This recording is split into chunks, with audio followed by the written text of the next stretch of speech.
From the Keys to the Panhandle, Floridians everywhere prepare for the worst.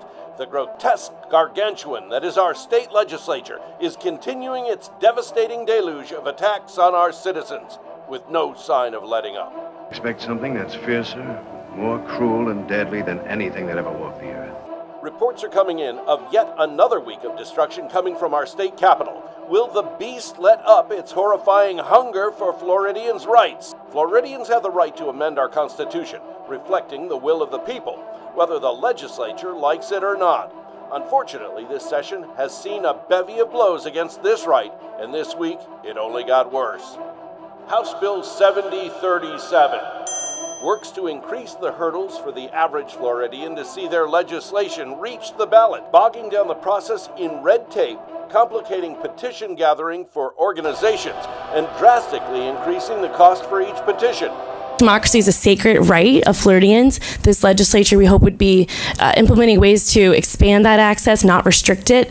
This proposal does, take the Constitution away from the hands of the people, further into the hands of corporations, millionaires, and dark money. So the supporters of this proposal include Keep Your Constitution Clean, which is funded by $9 million of dark money. And so we fully support efforts of transparency, of making this effort organic and grassroots. Unfortunately, processes that this legislature has passed in the past, I think over a decade, has made this process more and more a business. We don't want it to be a business. We want everyday Floridians to have access to direct democracy, and we support efforts to do that. This bill is the most concerning bill that is out there right now. It's concerning to us because we're a grassroots organization. Many organizations are. We believe that this bill, just because of the language in it, will make it impossible for just the regular person, the regular organization without deep pockets, to bring an initiative before this body. We have the ability to do this. I have serious concerns that we are restricting citizens to where they will not be able to do another petition again. It passed the House Judiciary Committee Tuesday, 11-6. Its reign of terror will continue to the House floor. Senate Bill 7062 is a particularly devious strike against our citizens' initiatives, forcing organizations who seek to see their amendment on the ballot to collect signatures in every single county of Florida. Yet another way this legislature plans on carrying out its Death by 1,000 Cuts campaign against citizens' rights in the Sunshine State. Even more devious, the Senate Judiciary Committee jammed through the legislation Wednesday without any hearing or debate. Mr. Chair, if I might, I would like to move that we have a vote on this at a time certain of 3:29 p.m. The Senator is moving for a vote at a time certain.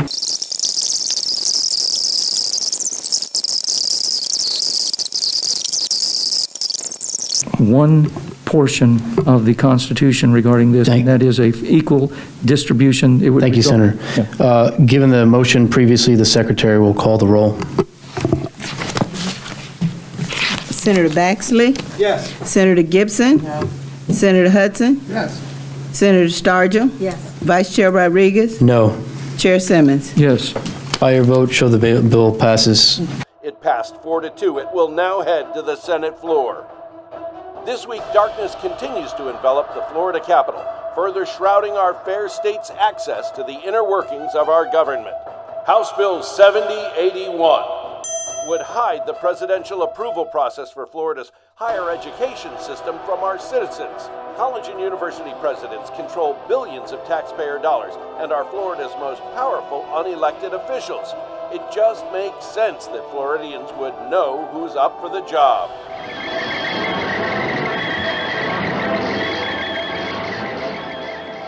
We are already getting the top talent in the sunshine. Now, the first week of the legislative session, we all celebrated Florida's higher education system being named #1 by U.S. News and World Report.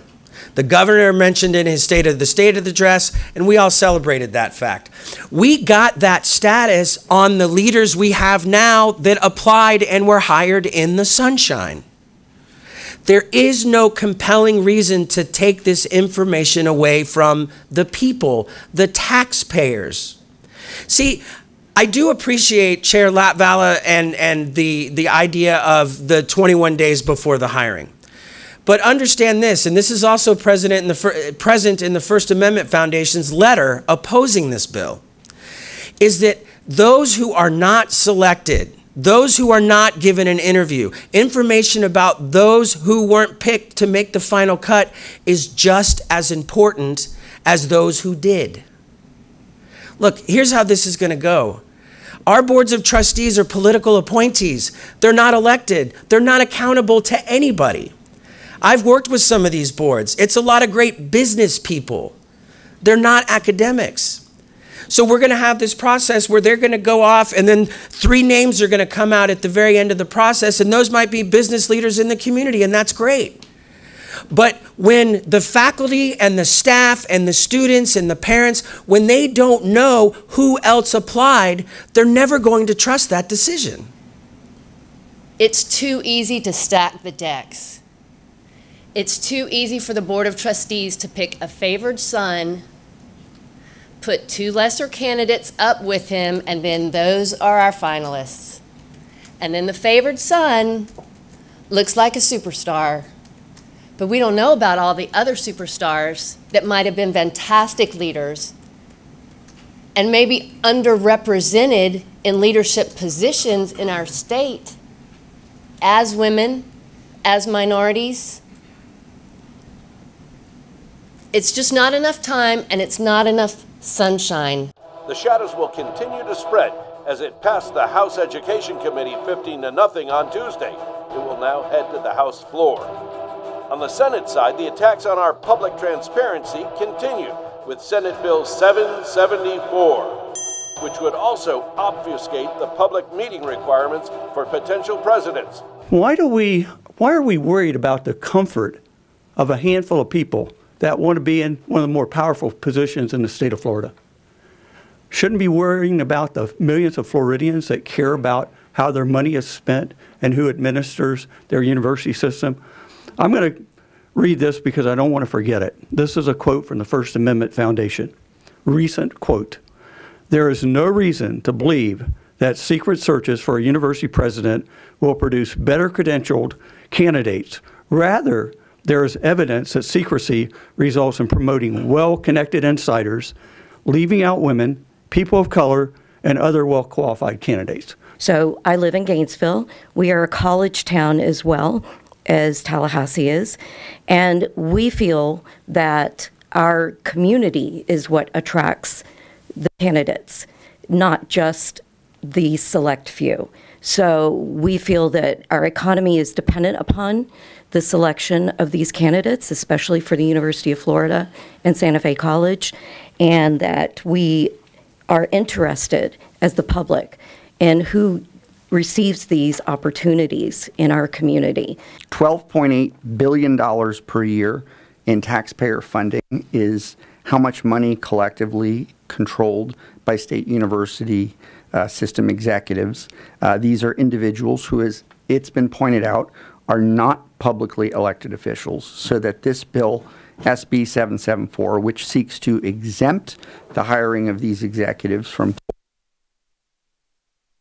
hiding this hiring process from the key stakeholders, that is the students, the employees, and above all, the taxpayers, is not a good idea. SB 774 passed the Senate Governmental Oversight and Accountability Committee 3-1 on Monday and will continue to the Senate Rules Committee.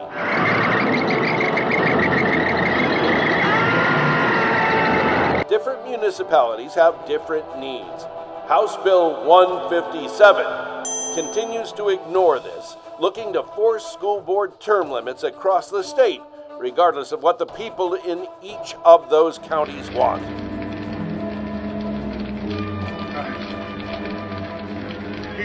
The bill continued through the Florida House. The system that our founding fathers envisioned is working.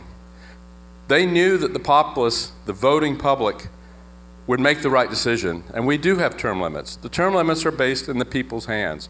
That's why our founding fathers had no term limits in the original Constitution. Putting things in our Constitution that limits individual freedom.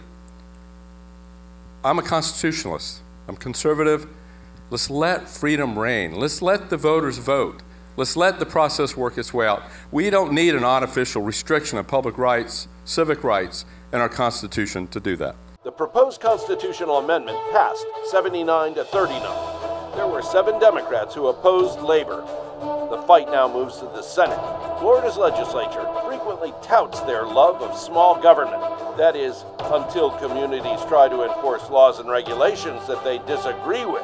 House Bill 3 is one of the most brazen examples of preemption this session, stripping communities of their power to enforce licensing and giving it to the state, putting consumers and skilled tradespeople at risk. The bullets pass through it just like X-rays. So, you have wounded me, and I must grow a new claw. For me, the bill is too broad when it comes to preemption measures. That there was a recent report that came out from a watchdog group called Integrity Florida. The report was called Preemption Strategy, the Attack on Home Rule in Florida. And it does detail how new, more aggressive types of preemptions are increasingly being used to weaken powers of local government over an array of issues, and how so many Floridians don't support preemption home rule. And I'll tell you, in my sweet district, we're home to 4 different cities: Winter Park, Orlando, Edgewood, and Belle Isle. Each are very unique in their different priorities and their political cultures, but one thing is common is that they wish to maintain home rule. And so with that, I will be opposing the bill. HB 3 passed the House 78 to 43. In spite of long odds and a legislature hell-bent on destroying the rights of our citizens, hope is not lost. Stalwart defenders of liberty are coming from every corner of the state to stand up against this legislative colossus. Working Families Lobby Corps gives the people of Florida a voice in our state capital and empowers them to bring the fight back to their communities. The only thing missing is you.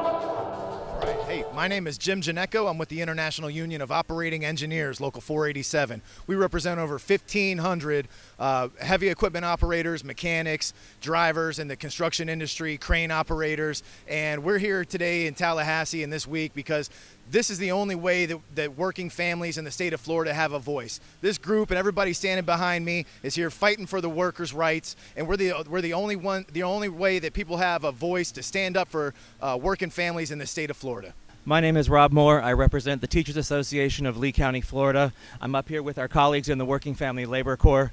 I'm here in Tallahassee this week fighting for public education because the future of our children and the future of our nation is definitely worth it. If you want to make a difference, come up here, talk to your legislators, and get involved today. Thank you, Rob. Tammy Canada with Liuna 517. I am here so that we can preserve our right to change amendments to the Constitution to take back control of our government. And I encourage you to please go out, vote, get educated, and come and join us in support. Solidarity! That concludes this week's report. Tune in next week as we bring you even more of the dastardly deeds of this legislature and the heroic action of those bravely pushing back this deadly tide.